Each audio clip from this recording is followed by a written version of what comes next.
Please join us for our opening hymn, From This Bright Hour.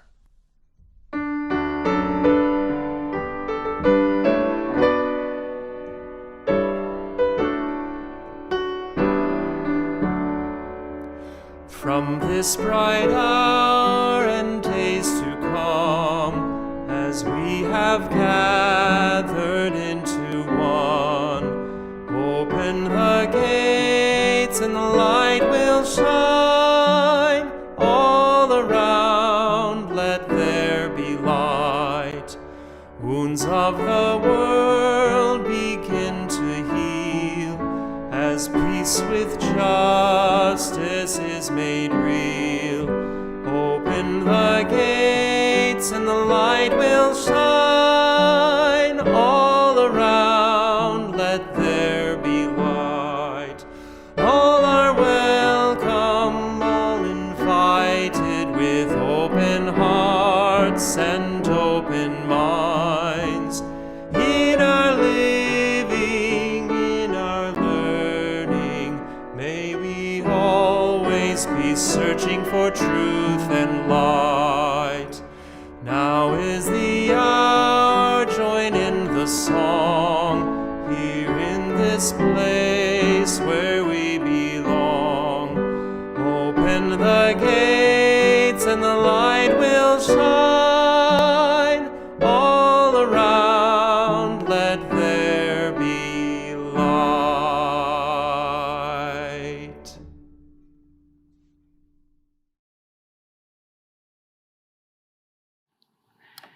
Good morning. Welcome to First Unitarian Church of Portland, where our mission is to nurture the individual spirit and to build the beloved community. We are so glad that you are here with us this morning for our family worship service. We have an announcement to share this morning. Our church neighbor, Outside In, they provide healthcare and basic services for unhoused youth and young adults. When the pandemic hit, they were suddenly strapped for space because they needed to ramp up their food services. We reached out to Outside In to offer the free use of our Buchanan Reception Hall for their food pantry, delivery, and free vegetable market. We are excited to report that they have now found a new permanent space.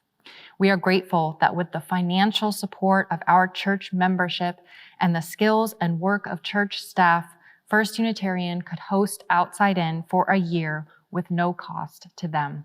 Thank you. Again, welcome, and thank you for joining us. Every Sunday, we light a chalice. And this morning, Janice Lucas, a member of our Religious Education Committee, and Kaylee Lucas will light our chalice. If you have a chalice or candle at home, I invite you to light it now.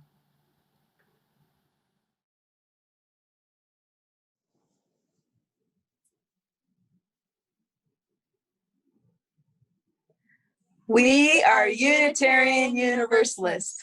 We light this chalice in faith, in hope, and in love.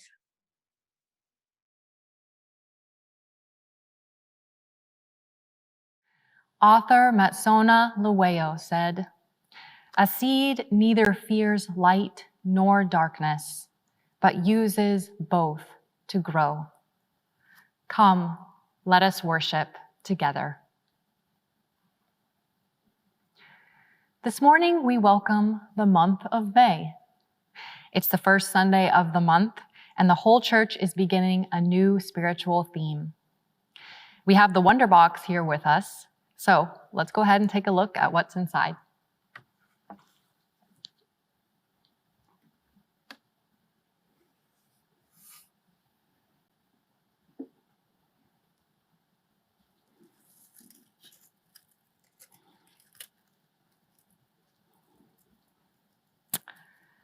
Okay, so we've got some dried up debris or something.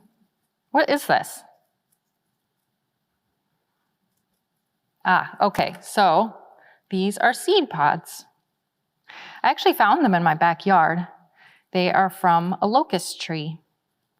They're from last year, so by now most of them have opened, dried up, and become a little bit brittle. Most of what I found were open pods with all the seeds already gone. But some, like this, still haven't come open all the way. Or some like this still have some of the seeds attached on the inside. Using a seed pod is a strategy that some trees use to help spread their seeds around. Imagine if all the seeds simply dropped right directly under the tree. There wouldn't be enough room for them to grow. So different kinds of trees have figured out different ways to spread their seeds out. And once they've found just the right place, if the conditions are right, they may take root and emerge. They come up through the earth and they grow.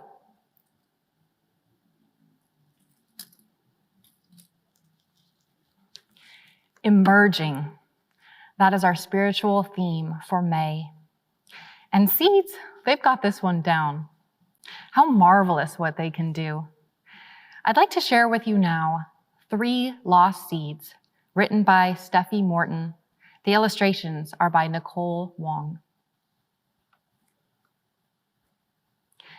Every seed knows in spring when it grows what plant it is planning to be.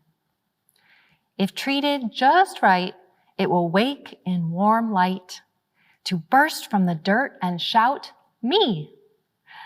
But some seeds get taken before they awaken to places they don't want to go. With few of their needs met, these unhappy seeds get discouraged and struggle to grow. Still, nature is smart and has a big heart for helping a lost seed be found. She likes problem solving, adapting, evolving, and turning the trouble around. This seed in a suit of sweet cherry fruit got whisked off inside a bird's beak. Wild winds during flight gave the bird such a fright, he dropped the small seed in a creek. That's how it got stuck deep down in the muck, unnoticed and barely alive. Then whoosh came a flood that pushed all the mud downstream so the seed could survive. Though tattered and tired, it now felt inspired to do what a seed's meant to do. As soil hugged its skin, the seed snuggled in for a long winter's rest. Then it grew. Once captured by ants, this seed had no chance to stay near its own bushland tree. Brought to the unknown in the dark, all alone, the seed only wished to break free.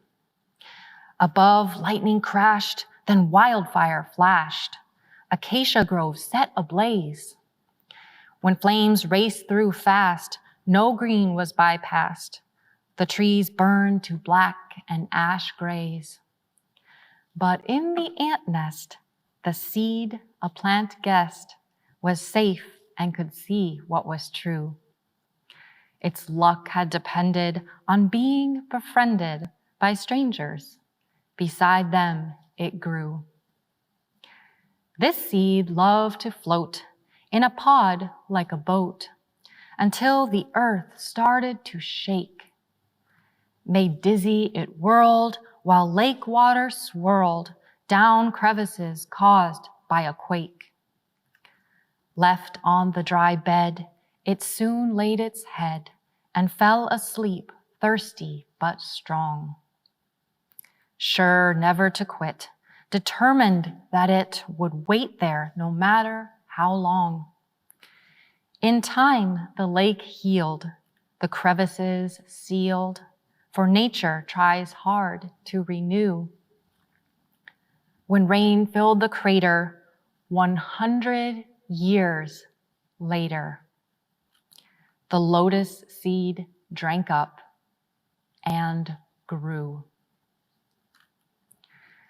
So when you're outside on a walk or bike ride and a new seedling catches your sight, stop, share a sip, ask, "How was your trip?"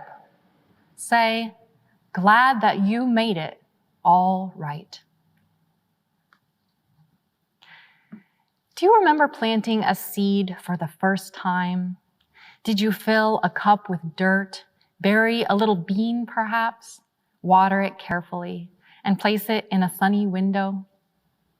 Did you check on it every day until one morning, like magic, a little curled up stem with a tiny leaf peeked up at you?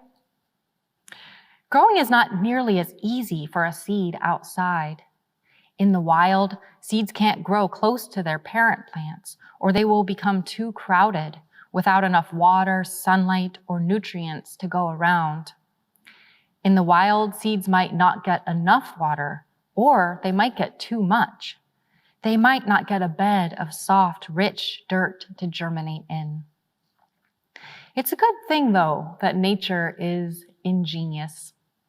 Plants have developed a wonderful variety of ways to send their seeds into the world. Seeds can be dispersed by wind, water, animals, or bursting pods like the ones that we looked at earlier. The cherry tree, acacia tree, and lotus plant in the poem have different methods of seed dispersal, and all of them are amazing. The Middle Eastern cherry tree, like its cousins in the rest of Asia, Europe, and North America, surrounds each seed with a sweet, fleshy fruit that birds and mammals carry off to eat. But don't worry, the tree protects the little seed inside the fruit with a shell so tough it can withstand the icky trip through an animal's digestive tract and grow when it comes out the other end. It can survive a flash flood and a fall from a great height, too. The acacia tree that lives in the hot, dry bushlands of Australia receives little water with which to create a juicy fruit. So instead, it encases its hard seeds in long pods and surrounds each one with an oily, sticky, orange tissue called the elaiosome to an ant. Ants come running, tear open the pods, carry the seeds back to their nest, gobble up the sticky coating, and store the undamaged seeds in a special garbage room. If a flash fire burns the trees, the seeds are safe underground, where they have everything they need to grow and thrive after the fire. The lotus plant grows in lakes and ponds all over Asia. It spreads its seeds by allowing them to fall off and float away. Lotus seeds have been given a mysterious survival skill, the gift of longevity. Scientists are trying to discover how lotus seeds left in dry lake beds for hundreds of years are able to come back to life and grow new plants. These seeds are among the countless numbers that survive hard journeys to emerge and thrive in new surroundings. When you think about it, every plant is a miracle. And I think that every person, every child is a miracle too. Sometimes we too go through difficulties and challenges as individuals and as communities. But we too can grow through these experiences and emerge on the other side. Sometimes it may take a long time or be slower than we'd like. And like seeds, there are certain things that we need. So I'd like to leave you with that thought. What else do we need and our communities need to emerge, to grow and thrive?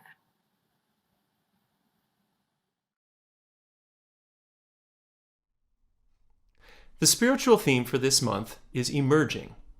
One of the things I like to think about when I think about that word emerging is something growing. And that made me think about one of my favorite songs by Raffi. It's called Everything Grows, and I hope you enjoy it.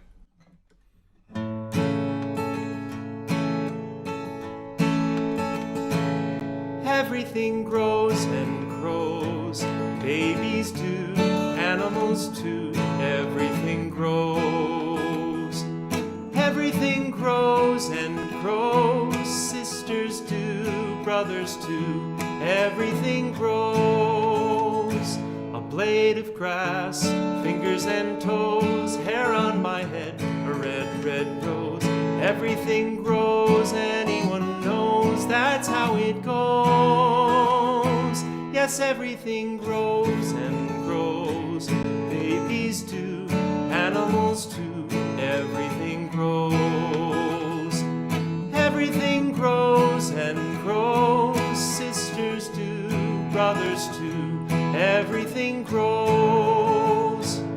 Food on the farm, fish in the sea, birds in the air, leaves on the tree.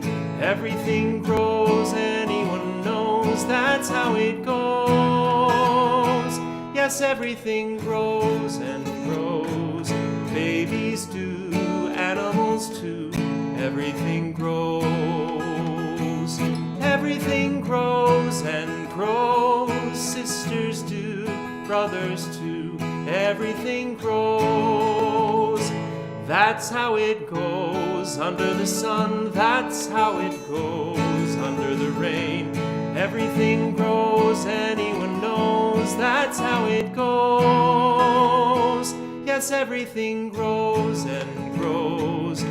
Babies too, animals too, everything grows.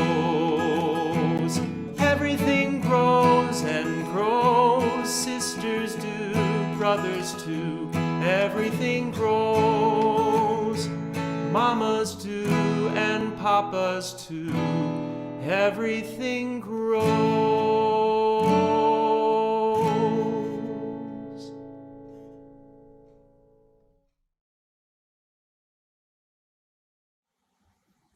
For today's meditation, we'll watch a video of an acorn sprouting and growing.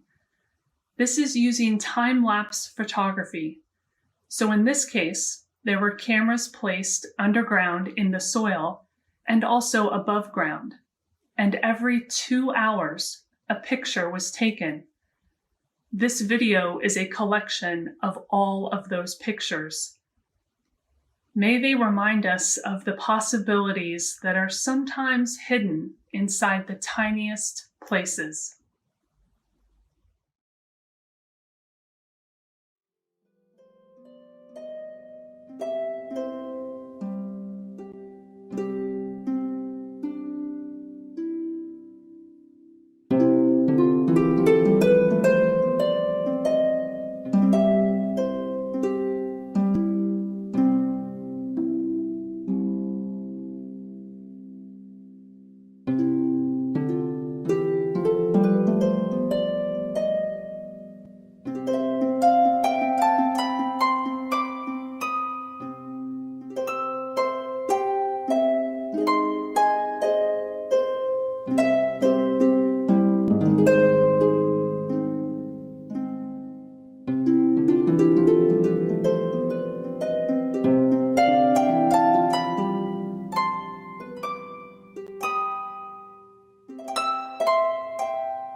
The words of Henry David Thoreau.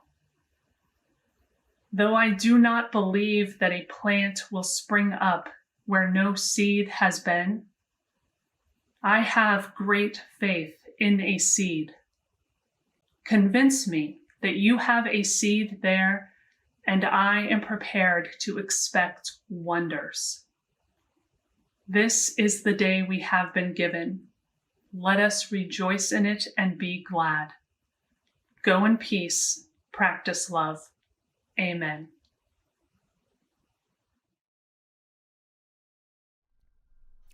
Please join us for our closing hymn, Go Now in Peace.